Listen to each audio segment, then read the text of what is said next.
Hey guys, Vincent here, and this is the Bayonet 98.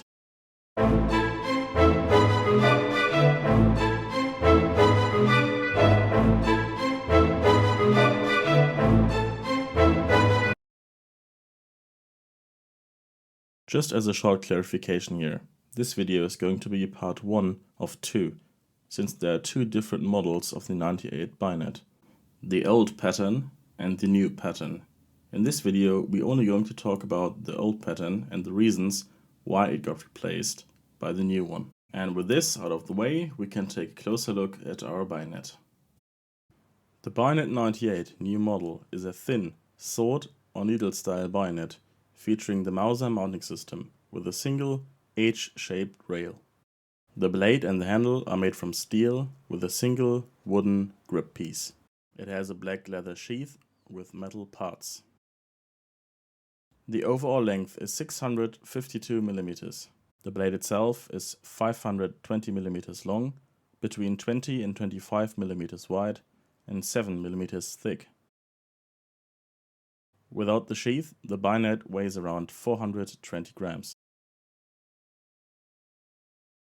In 1886, France revolutionized warfare with the adoption of the first smokeless powder rifle, the Lebel 1886.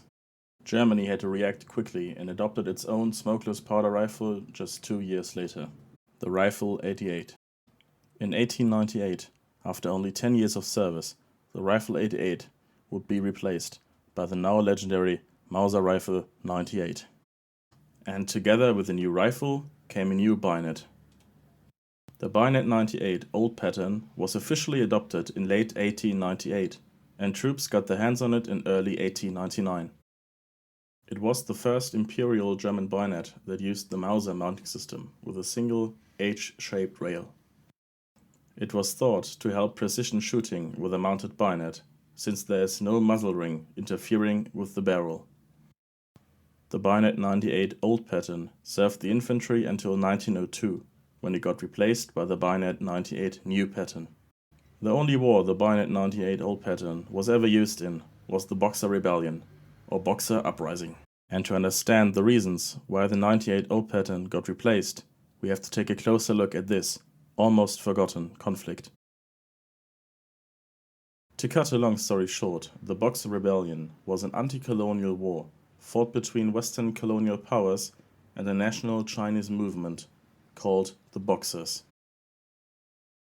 The Eight-Nation Alliance was formed to fight the Chinese nationalists. The 8 nations were the Empire of Japan, the Russian Empire, the British Empire, the French Third Republic, the United States, the German Empire, the Kingdom of Italy, and the Austro-Hungarian Empire.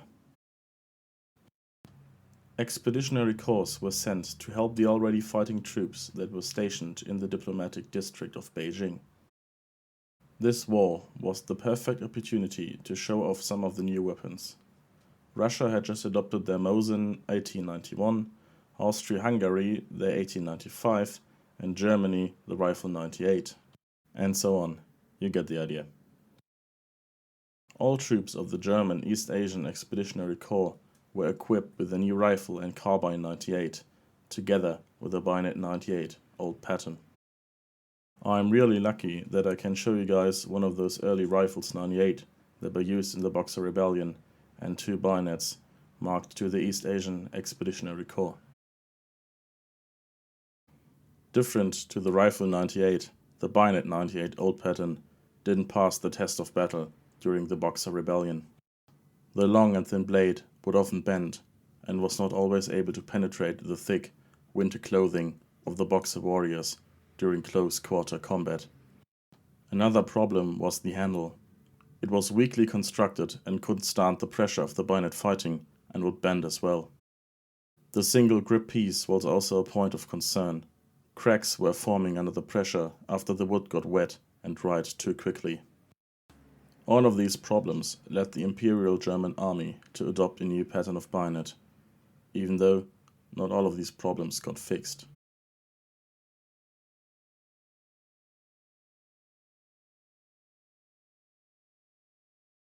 And now it's time for us to take a closer look at the 4 different types of markings: the manufacturer marking, the proof marks, the property stamp, and the unit markings. The manufacturer on this bayonet is the State Arsenal of Erfurt. Proof marks are all where they should be. The property mark reads W00, standing for Kaiser Wilhelm II and the year 1900, when this bayonet became state property. And last, we have the unit markings, which are 2nd, OR 3 and 163, which stands for 2nd Ostasiatisches Infanterieregiment, 3rd Company, weapon number 163. Ostasiatisches Infanterieregiment, of course, means East Asian Infantry Regiment. These are very rare markings. You will find most of the bayonets with the regular infantry markings, sometimes guard or naval markings on the earlier ones. And just a short last note of some of my particular interest bayonets, naval bayonets. You will find some Bayonet 98 old pattern marked naval units without a property mark at the back of the blade. I don't know why this is the case, but even without the property mark, those are original bayonets. Thank you so much for watching. Please leave a like or dislike so I can see what am I doing right and where to improve. And this leaves me with nothing else to say but I will see you guys in the next video.